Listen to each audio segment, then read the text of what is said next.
Ladies and gentlemen, welcome to another episode of the Open Discussion Podcast. I have a special Steeler guest here today. I'm gonna go and apologize. Just get out of the way, man, for your team doing outstanding, but not making it through the playoffs and all the way up to the Super Bowl. I just want to get it out of the way. But an outstanding leader, 3 decades of distinguished service, U.S. Army. I mean, it's just sometimes when I hear the term 3 decade, I'd be like, man, it's amazing how time can come and go pretty quick, right? A general officer, a 3-star general officer, serve in command position from the company command all the way up to the brigade, serve in different key general officer, senior leader positions, serve the deputy commanding general at Training Doctrine Command. I believe it's changed to something else, I think. And then last, when she retired, she served as the Army and IG Commanding General. So thanks a lot, ma'am. How you doing today? I'm doing wonderful. It's good to be here. I appreciate you. I have to somewhat summarize your bio because if I start to go through from when you came in back in 1822 to today, we'd be here all week. That's good. That's really good. I Well, mean, usually don't let people even talk about 1988 when I graduated from college. So that's okay. Just because you were Steeler fans, I'm an Eagle fan, so I have to put, once in a while, give you once with some things in here. That's what I'm doing as well. But I really appreciate you. Thanks a lot for your service. Thanks a lot thank for your you. service. Thanks for Thank what you you so do. much. Thanks for being a professional leader. I spoke to some folks who knows about you, and all I heard was she is a huge advocate for soldiers and family. Absolutely. That's all I've ever heard about. So again, thanks a lot. Just to get into it, man, as we discussed earlier, you serving over 3 decades. I just want to go back from the beginning, really, on how it all started. We all have different reasons for what we decide to serve. You decide to serve, and what was what was the contributing factor? What somewhat encouraged you, influenced you to overall serve? So, Sam, first, thanks for having me. My reason for joining the Army was really out of necessity.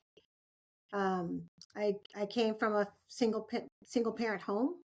My mother raised 6 kids. Mm. I was the youngest girl, and so by the time I was ready to go to college, there was no money set aside for higher education. But I knew I always wanted to go to college. I was raised that way. I did well in school, and so actually, I went to college on a field hockey scholarship. Oh, what hockey? No, not very popular, but I was fast, and so I Man. learned the skills. And I played field hockey in high school, and I got a scholarship to Old Dominion University. And I went to Old Dominion, and at that time in the early '80s, Old Dominion was an Olympic quality team. Actually, coached by a future Olympic coach. And so I was nowhere near that caliber of player. And so I would go to all the practices and I would go to all the games, but I never played. And so I thought I don't want to do this for 4 years. And so, but I knew that I wanted to stay in college, but I knew I had to find another way to pay for it. And so I started taking on writing term papers. At that time, typing term papers, because that was a thing back then. And I worked for a professor all in the goals of staying in college and paying my own tuition. I gave up my scholarship. And then one day I was walking across the campus and I saw this young man and he was in uniform and he had all these medals and Mm. stuff on. And I was going, "What do you do?" And the first thing he said was Army ROTC. And I went, "Oh, never mind." uh, and he goes, "No, what do you know about the Army?" And I said, "Well, my brothers had been in the Army, but they got out. And so I don't really know a lot about the Army." And he goes, "Well, come to a rappelling clinic Mm. and meet some of the cadre, meet some of the students, and see if you'd like to do this." And I'm gonna tell you, that Saturday I showed up to go rappel, and I was hooked. You were I hooked. was absolutely hooked. And it was that draw that got me into Army ROTC. But I will tell you what kept me there were the people. The kids were just like me. We all had come from all different backgrounds, but our goals were so similar. And then they were so collaborative and they were so helpful. And I will tell you, Army ROTC is the reason that I stayed in college. because it was a group of kids that really just helped me see myself beyond being a college kid and saw actually going into the Army for the first time. And I was hooked. Ever since then, I've been hooked. That's amazing, right? Because I had an opportunity to serve as an ROTC instructor myself. I didn't want to do it initially because I had no idea what ROTC was all about.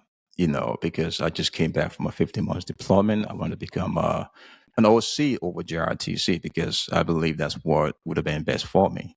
And then at the time, the branch manager told me, maybe you consider ROTC. I was like, what is that really? He said, no, check it out. And I can tell you my ROTC assignment, I did mine in Omaha, Nebraska over at Creighton University. The best assignment I've had overall because it allowed me to really understand and appreciate what those cadets go through their selection process to become an officer. Because sometimes we as enlisted and non-commissioned officer, we have no idea what officer goes through. No matter if you're over the Citadel, the West Point, or even ROTC. So for me, it was an eye opener, for me. And I gave a lot of officers and all officers who went through the ROTC program huge credit and respect for what you guys did. How was ROTC for you? What I saw, some cadets struggle, some cadet were away from home for the first time, considering you're in a different state. How was that transition for you? How did you adapt it into ROTC and then overall commissioning? So, there was a lady there in the office, in the admin office, and her name was Miss Linda Baker. And I'll tell you, even after I retired, I went back to Old Dominion and she was still there. Man. So, and it's so hard to describe the connection that you have with the staff there. From a cadet's perspective, because we are so young and we are so impressionable. And so if you take that assignment really seriously, and the impact that you can have on someone's life is absolutely incredible. And that's how it was for me. I still remember the staff sergeant that was there in the supply room. Yeah. I still remember my non-commissioned officers who were assistant instructors at ROTC. I remember my PMS because they all cared about us and they took care of us. And so when we went to camp, when I went to camp, I went to Fort Bragg because we were regions back then. Yeah. And we looked for our cadre to be there because they were like the support we'd always had back at school, and we always wanted to make them proud. Yeah. And so the cadre, their support and what they do for those cadets is like no other assignment in the Army. So I can understand why it feels so special to you, but it felt special to us too. Yeah, it was wonderful. We did our rotation over at Fort Lewis, Joint Base Lewis McCoy. It was called LDAC back in the old days. So it was great. So you went through the ROTC, went through the commission process, and unfortunately, you become a military police officer, the MP Corps. I mean, you could have been something else, but you decided to be law enforcement. I'm not going to hold that against you. How was that? Because you went through there, you went through as far as Bullock, and from there you went to the organization, and then now you come to the big Army now. You left home, now you're in a different environment. What was that first assignment like for you? How did you transition? How did you really, get in there to understand how the Army worked? Yeah, so my first assignment, and I think it was really good that I couldn't get back home because my first assignment was Germany. Oh. So I left. I mean, I went far away. And my first assignment was in Germany, and I was in the 66th MP Company. It was in Germany. It's at Fort Lewis now, Fort Lewis McChord now. But when I went there, and I deployed right away, we went right to Desert Shield, Desert Storm. So that was like in the early 90s. Yes. And so it wasn't like I had no idea what to expect. I mean, going right into a deployment as a second lieutenant, but that's where I learned to trust non-commissioned officers. And non-commissioned officers taught me how to be an officer. And I think sometimes young officers come out of college and they think they got to know it all. And they think that automatically I'm the best leader and I'm a second lieutenant and I'm in charge. And that's not how it works. It's not how it's supposed to work. And every lieutenant that I run into, I tell them, I go, there's going to be a non-commissioned officer, your platoon sergeant, I hope, or your squad leader or your first sergeant, who is going to take you under their wing and show you what it's like to lead. They're going to teach you how to do that. I had the best first sergeant, platoon sergeant, squad leaders when I grew up, and we were like a family, and they Yeah. taught me everything about being a leader. As a matter of fact, a great story. My first sergeant, when I was a second lieutenant, I arrived in Germany, and when I got there, you had to go on the bus. The buses had these signs on them, and they took you to the military community, and you did in processing. No sponsors could pick you up.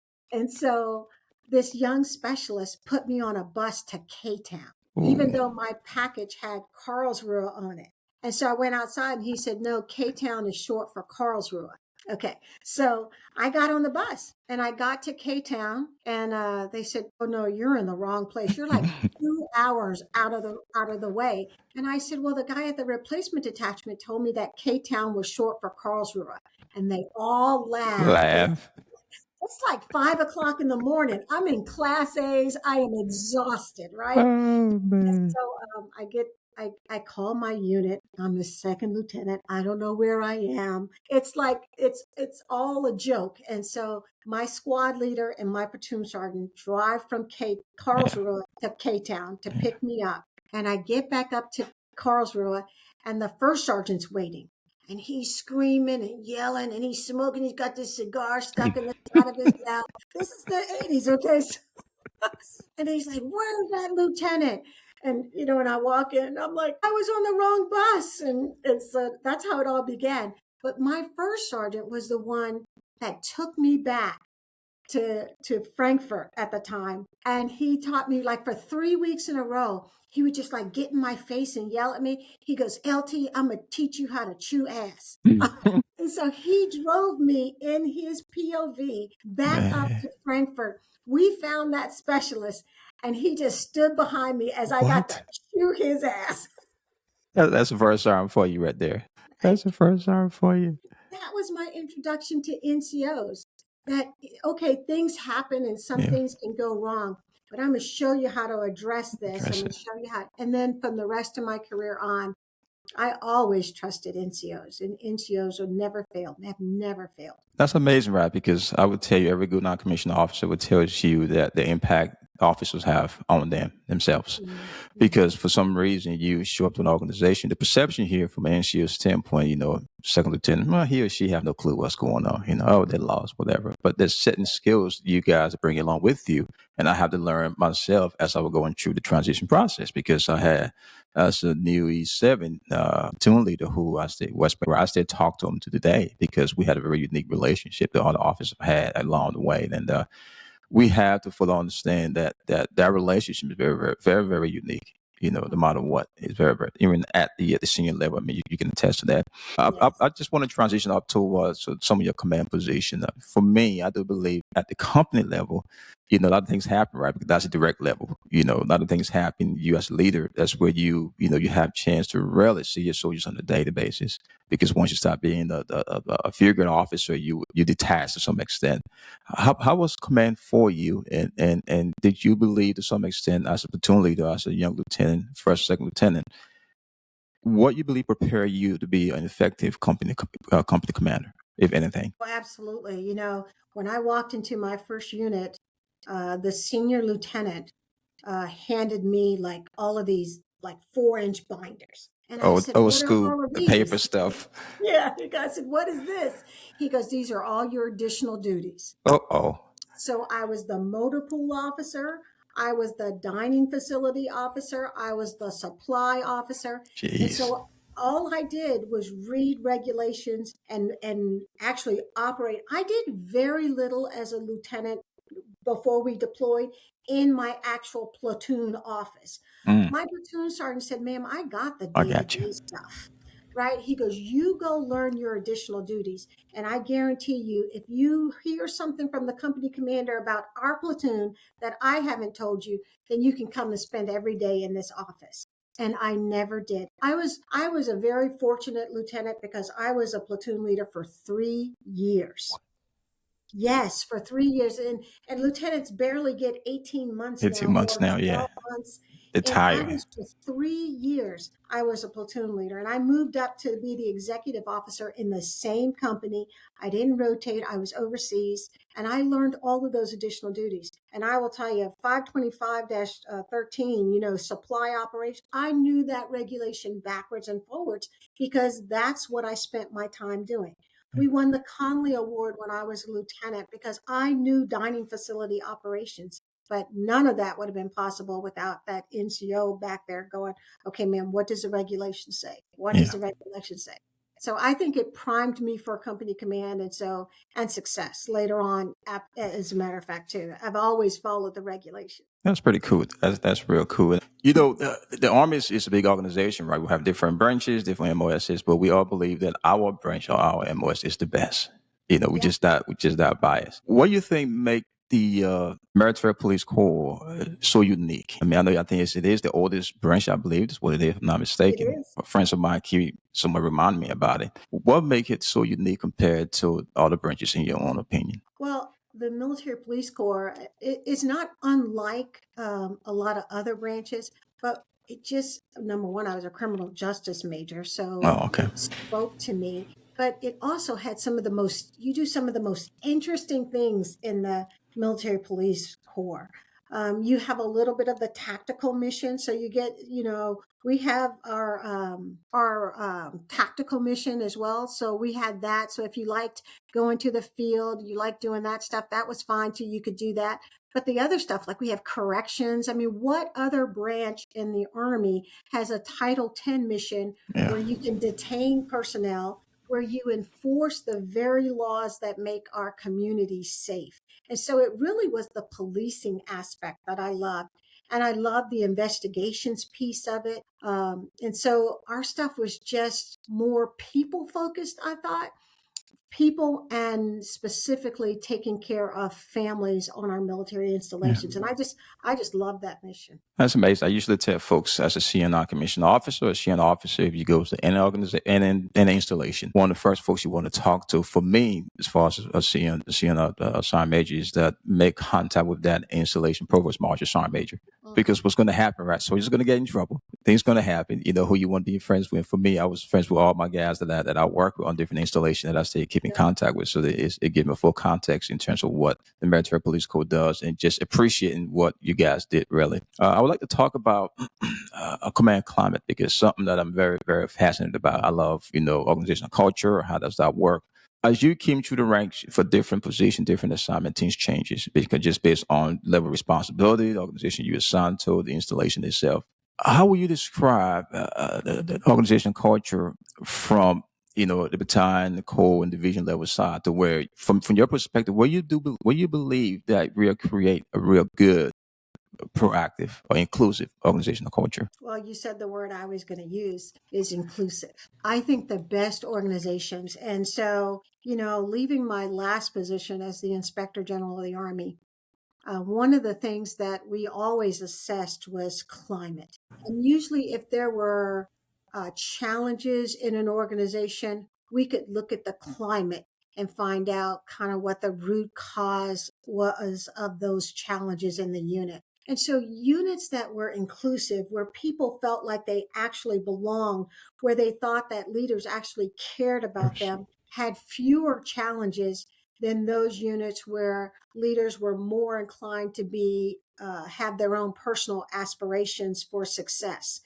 And so I tell you, culture in a unit is everything. And leaders are responsible for that. So many times, what we find is leaders try to delegate that responsibility to somebody else. And it is no one else's responsibility except the leader for the culture and climate of that unit.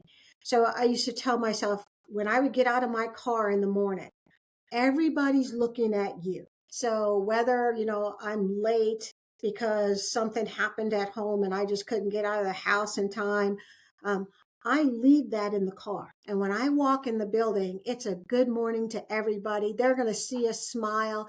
They're going to see, like, let's get ready for the day. Nobody comes into this building to fail today. And how can I help you? And it is those things that set the tone and they set the culture.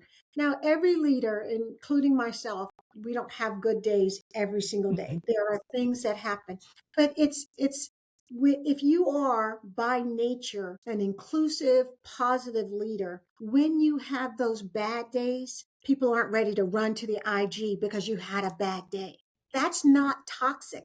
That's just human nature, because everybody doesn't have a good day every single time. But leaders can't forfeit their responsibility to set the tone and culture of their organization every single day. It's your responsibility. And that's what happens. That's a good way to put it, because you are absolutely right. Leaders are responsible for creating that culture for their respective organization. And then my follow-on question here is that what does the end user, the soldiers or just the employee, what role do they play in your opinion to make sure, because leaders can do what he or she can do.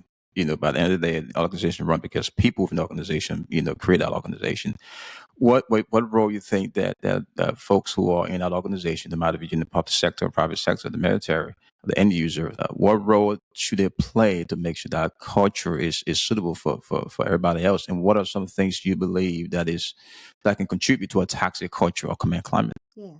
See, here's what I think, Sam. I think that leaders need to meet people where they are, right? I can't put my values and what I believe on you if I don't know you. Yeah. If I don't know where you've come from, I don't know what you've experienced. So in setting that culture, leaders need to know who their soldiers are. And then once soldiers understand that you know who they are, they respond to you. Yeah.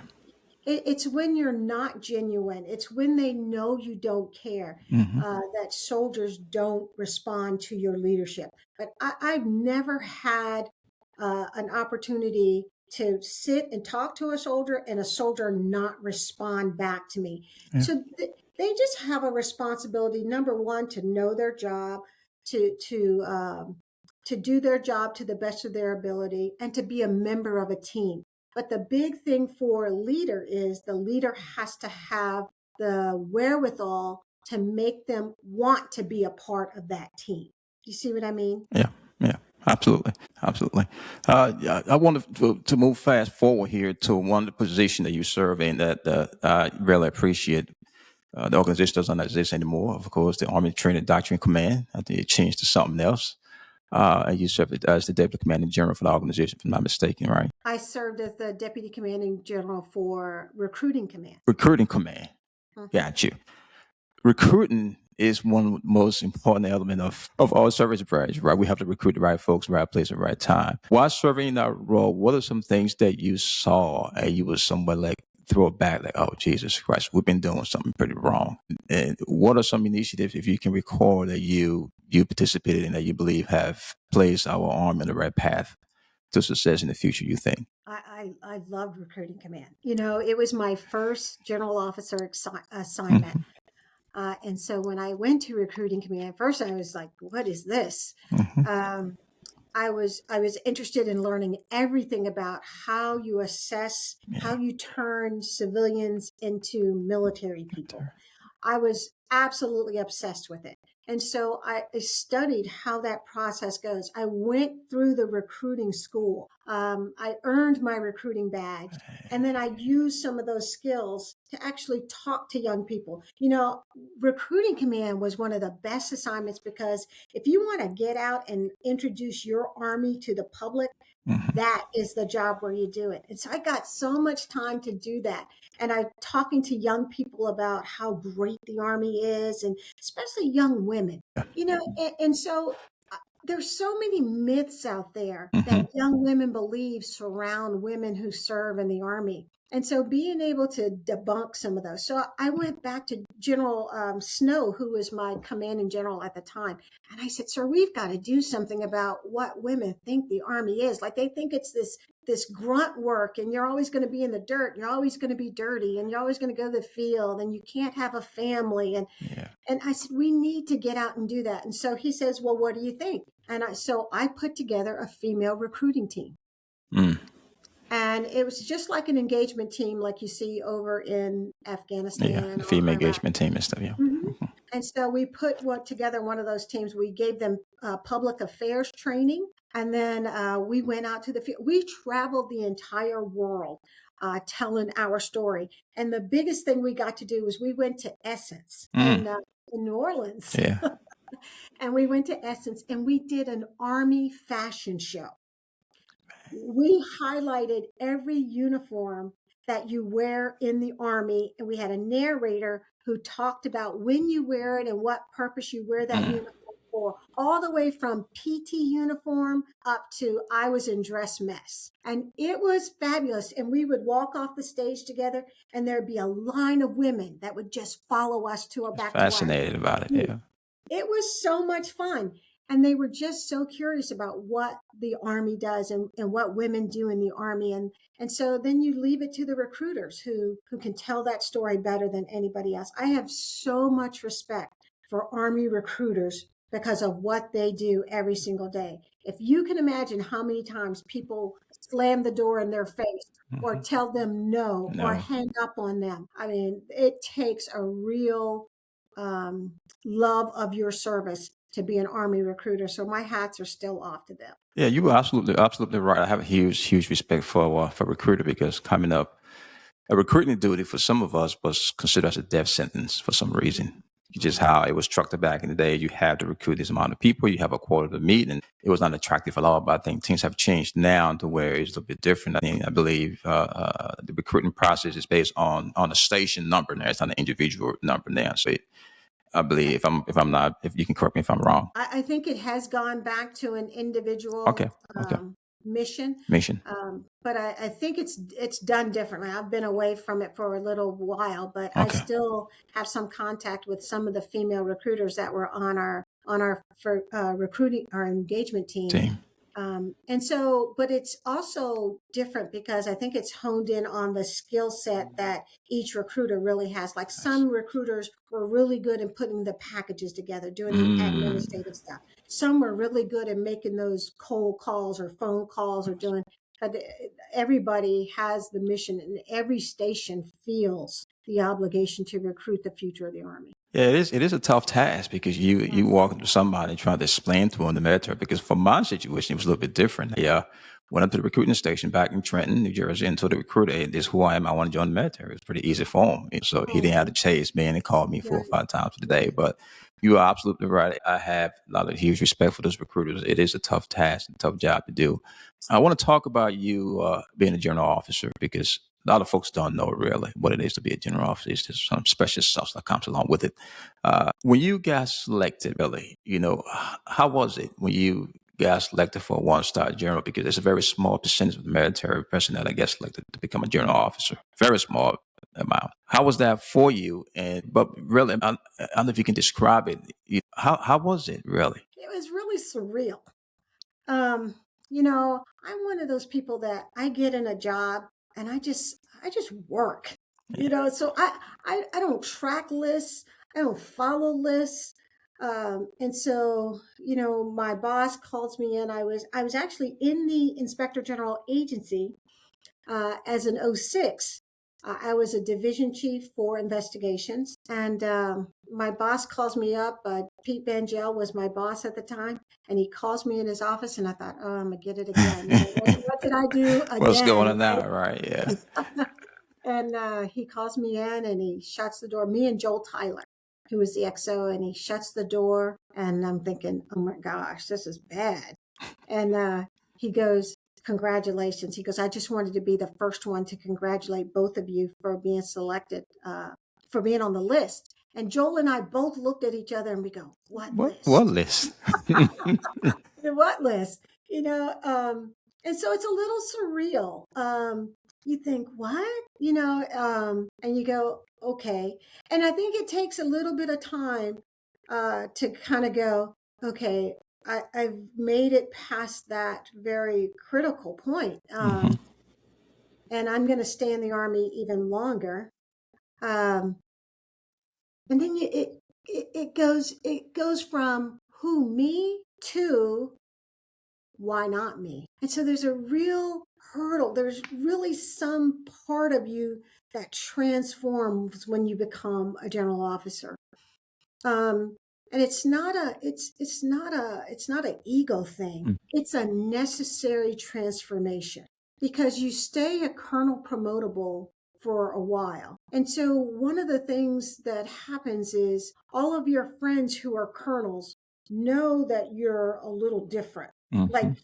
Like, do I say ma'am or can I still call you Donna? And so a very wise 3-star who mentored me early on in my general officer career said, it's up to you. So you have to tell your colonel friends how to address you now. So you tell them you're either, those who can make that professional transformation with you, and you can trust them that in public, they're going to say ma'am, but in private, you're still Donna and whoever, then you have to make that decision and you have to tell them. Otherwise, they'll always either not say your name at all, or they don't know how, or they avoid you. And so that's what I did. Those who were my friends and I knew that would be professional in public, we still called each other by our first name. But when I got promoted to 1-star, the transformation was really easy after that. But you have to have that conversation, I think, with your friends that do not make the first cut with you. That's amazing because in the select folks can really express on how they felt being selected to serve as a general officer because it is an honor and overall privilege. I mean, for us being the CSM or the sergeant major being selected to go to the academy, and sometimes you be like, okay, they select me, and you are absolutely right. When you go to the academy where back at Bliss, you among your peers, you all are, E8s and stuff like that. And then once you graduate, because things have changed, you become frocked, and then you become a CSM. The transformation, it just happened. There's no words to really express on how it happened. It just happened because you know, okay, this is happening. I have to shift now, to who I am as a person. Not my core value. It still remains the same, but the position itself required me to do X, Y, Z. So that was pretty significant. I would like to talk about your role really because I'm very fascinated about the IG process because every installation have an IG office and nobody want to go talk to the IG. When the IG come and see you, that's a problem. What is the role of the IG and why you believe some folks are reluctant really to speak to the IG? This is such a great platform to tell you this story because the inspector general is a commander's tool. I tell all commanders, we went to the pre-command course, we go to the general officer courses, and I tell them with all sincerity, the IG is a tool, is a resource for you, commander, to call if you're not sure of what you're doing. Because we will research, we will get you the right regulatory answer. We will just listen to you. I don't know how many commanders, as by the time I'm an IG, I'm a 3-star at that point. I've commanded at every level. I've been an installation commander. I commanded at the brigade level twice, and so I have the experience. And so I would tell division commanders, just call me. No, I wasn't a airborne division commander. I wasn't maybe some of the other types of 2-star level commands, but they're all commands that deal with people. Right. And regulations. And so we are a wealth of information for commanders. The whole thing, I tell, only 8% of what the IG does are investigations. Oh, okay. Only 8%. Yeah, I used to have this waterfall chart that I would take to every office call that I went to, and I would show them. A lot of people call the IG. That is true. I think we had 72,000 calls or something like that in one fiscal year. And those are requests for assistance. Those are like, can you help me do this? Can you find out this? Or my commander said this. Is that true? Those are requests for assistance. Yeah. the ones that make allegations and then they go into some other like preliminary analysis, that's only like 8% of what keeps IGs busy in the Army. The majority of investigations that are done in the Army that start in the IG are really handled at the command. IGs do very little investigations. Those investigations are 15-6s typically, or commander's inquiries that are done at the command level. And so commanders, because they have all of the authority to take actions on soldiers, the IG has none. We don't even make recommendations. So we don't do those types of things. We don't do a lot of investigations. The investigations that I would conduct, specifically at HQDA, were only against senior officials. So I had the responsibility at the Department of the Army level to do any allegation against an SES or a general officer. So no, I just, the myth is that we do investigations all the time. It's not. We do a lot of inspections. Recently you might have heard that the Army overturned a decision that they made. They were going to get rid of the horses that were not part of the caisson at MDW or another location. I don't remember. But it was our inspection that found over $2 million of funding was being used to care for horses that were not programmed. And so mission commanders were taking funding from other things, and they were using it to support really historical programs that they were using horses for, parades and, esprit de corps type of. And so before I left the Army, we were talking about how you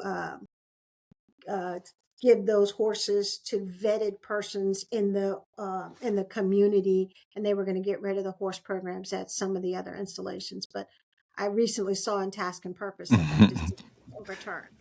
Yeah, Forest Hill, Oklahoma, where I was stationed a couple of times, pretty big on the horses because she said just tradition and customs, and when it comes to the cannons and stuff like that. You just clarify some things for me, because a lot of the soldiers have no idea what IG does. They just be, I'm going to file an IG complaint. That's all we know. And I was fortunate for the first time when I went down to Korea, part of rotations battalion CSM. We was fortunate enough to have the installation IG came and talked to us about, this is what the IG does. This is our role. And I wish that was somewhat, presented to each installation, because if soldiers fully understand what IG does, I do believe two things would happen. Folks have all right to file a complaint. That's their right, as opposed to. But that would give them some of an understanding. Okay, is this the right thing to file? When to file this, and how would this be handled? Because the perception I hear sometimes, I left the Army 3 years ago. Oh, the IG screwed me over. Oh, they did this. But as you said, that's not what's happening. But folks just don't know. So we create this preconceived notion and those misinformation. And I want to talk about leadership. Leadership is something we usually talk about, and I do believe as a CN officer, it's something you value well. I've always recommend to people a transactional leadership style is something you want to refrain from being, as opposed to. It's just me personally, quid pro quo, give me this for that, it can get you in a lot of trouble. I do believe leaders should be a transformation leader. I do believe, and I do believe that's a leader. You should be able to really dedicate, but not to micromanage everybody itself. Every position requires different styles of leadership to some extent, because responsibility is different, the organization is much larger. How did you navigate each position as you come to the rank all the way up to 3-star level? And at what level you found it difficult? I don't want you to term difficult, but somewhat challenging to lead because of just on how the organization was structured or the people you deal with, both peers or subordinate. I know it's a loaded question, right? It's a lot I'm giving you there, but in terms of leadership, how were you able to lead effectively coming through the ranks, and what are some things you believe help you to become a successful leader? Yeah, I would say, the young leader, as I began my leadership journey, I would say, you start right off, but you've got to prepare. I think, schooling, learning your craft, becoming a subject matter expert, all of those things when you're very young are critical to your success as a leader. And then as you become more senior, it sounds trite, but I'm going to tell you, it's not really about how much you know as much as it is about how much you care. And that's about people, it's about the organization, and it's about the mission. So I think leadership changes. As you get more senior, you're actually further and further away from those you actually lead. But if you don't invest the time, you still are required to invest time in people. It's just the decisions that you make are so much grander as your organization gets larger. And so leadership, when you have to think of it a lot differently when you're leading larger organizations. So at the installation level, so I was an installation commander at Fort Leonard Wood, and it was during COVID. Okay, so we were bringing in thousands of kids a month from all parts of the world and we didn't know their vaccination status. And this is before testing came out. This is before we knew a lot about COVID in the very beginning. And so as a leader, I have to think about the security and safety of the entire installation, not just about the kids that are coming in, but how does it affect the population on the installation? And so I will tell you that without a lot of guidance, and the higher you get, the less guidance you actually get. And so it's important that you listen to those subject matter experts Yes. around you. Now, I was very fortunate in that my hospital commander at Fort Leonard Wood had worked the Ebola crisis. Right. And so she knew about pandemics and she knew how to do this kind of stuff. But, we don't, truth in lending, we don't typically listen to medical people. Yeah. You know what I mean? I Mm-hmm. mean, we want doctors to be the best doctors, but we don't care if they can lead their way out of a paper bag, right? But in this scenario, my hospital commander was a nurse and she had all this experience. And I had great commandants there. And so we all were a very tight team and we bonded together to really protect the entire installation. At one point, we had to close the gates to civilians who were not DOD ID card holders. Not a popular decision. We had to put certain establishments off limits that were outside the gate. Again, not a popular decision. But the older you get in leadership, the more you realize that your mission is the number one important thing. And the mission was to train those train those civilians to become soldiers while protecting that installation with our family members. That's amazing because what I saw in Germany when COVID hit, it was not chaotic at all. You were absolutely right. It was about bringing in those experts, and listening to folks who have to some extent have experienced something similar or have the expertise to give you the commander. I mean, the right, the right recommendations, the opinion, and then you have to make the overall decision. And not every decision is to some extent, welcome or popular. But you're right. You have to save lives. That's what it comes down to. I would like to talk about mentorship because I am a huge proponent of mentoring folks. I do believe I am a product of good, somewhat mentorship. How would you describe that? Do you think it's important, and how does your mentor to mentee works, in your opinion? So it's kind of surreal that you're talking to me, right? Because January 1st, I became the chairperson of the ROCs. And so the ROCs Incorporated is the Army's premier mentorship platform. And so we mentor across the Army our young men and women who are young officers and our young civilians, GS9 and above. And so the ROCs is an organization that as a young lieutenant, I was not familiar with. I didn't learn about the ROCs until I was a lieutenant colonel. Mhm. I didn't understand the importance of mentorship. I just thought you just work hard and you get it done. But as I became more mature in my military career, I learned that mentorship is everything. You need to have a vision of what you want to become. And so I learned that. And then I started watching for, okay, who is this person? Who do I want to become? What jobs do I want? And who's in that job? And how did they get that job? And that's mentorship. So you have to find somebody that does what you want to do and then connect with that person. I was a very shy person.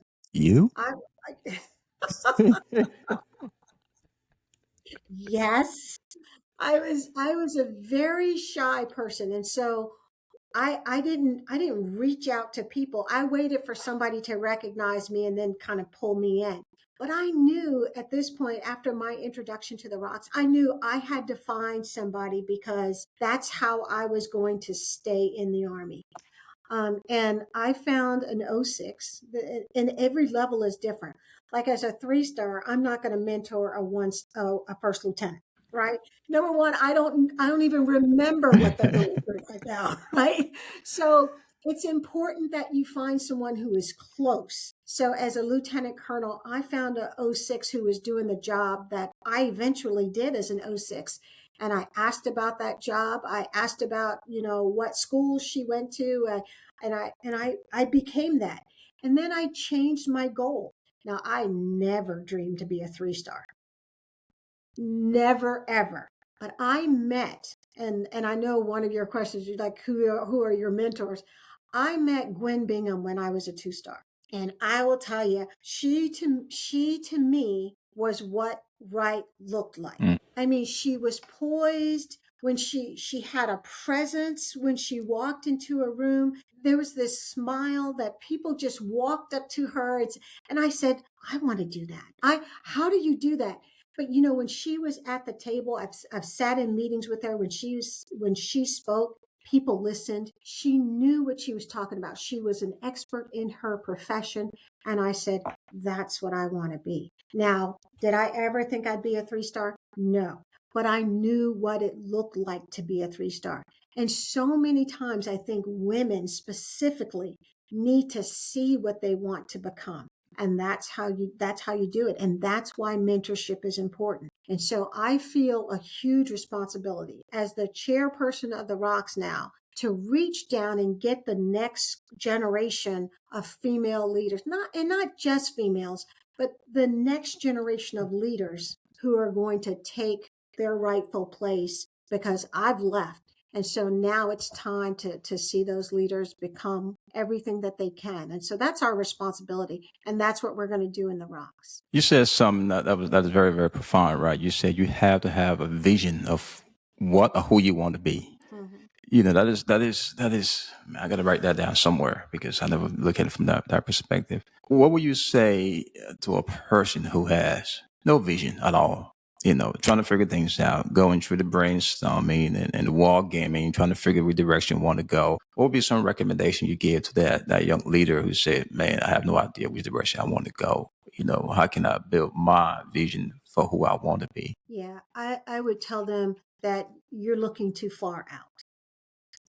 Usually the officer who is, say, a lieutenant colonel or say even a major and says, I want to be a general, but I think that, I don't know how to get there. Every I'm captain going, want to be a general. Every captain. right. You should be thinking that far. you know, just focus, on one level at a time. Everybody should have a 5-year plan. Every mentee that I have, it's non-negotiable. You must have a 5-year plan. And we work through 5 years at a time. Start small. The reason you can't see where you want to be is because you're not focused on where you are right now. And so slow down, focus on where you are right now, and then set little goals, set smaller goals. And then as you start to achieve them, I promise you what will happen is it will be revealed to you where you really should be. But if you go out 20 years and go, you know what, I'm going to be the next, ma'am, I want to be the next Inspector General of the Army, and you're a major, you're probably thinking just a little too far over your skis. So back up a little bit, set some realistic goals for the next rank or even the second rank after that. And then that's what you need. That's amazing. Thanks for sharing that. So I would like this to. Oh, it's pretty. thank you. It's his birthday today. Look like a Dallas Cow. That look like a Philadelphia Eagles fan. I think. No, I don't think so. He is a Pittsburgh Steeler fan. Him and Oh man. I want to talk about your transition, right? Because we all go through transition differently, and based on your rank and over responsibility. I know general officers go through a completely different path when it comes to transition. How was your transition, and what are some things you think you would have done better to transition, and what are some just looking at now, somehow from what you've seen, the Army transition process, and a recommendation that you can give folks to someone improve there? Because everybody's different, of course, not Yeah. one size fit all. But from your experience from transition after 3 decades of service, what are some things you think you did well, some things you can improve, and the kind of recommendations you can provide to folks who may be going through transition here? I mean, I think the secret to transition is to really understand your purpose. For 36 years, in my case, I did what the Army told me to do. Mhm. I did every assignment. I did every job that the Army told me to do. And after 36 years, I said, now I'm going to do what I want to do. I am going to set my own schedule. I'm only going to do the things that I want to do. And so that's kind of how I went into transition.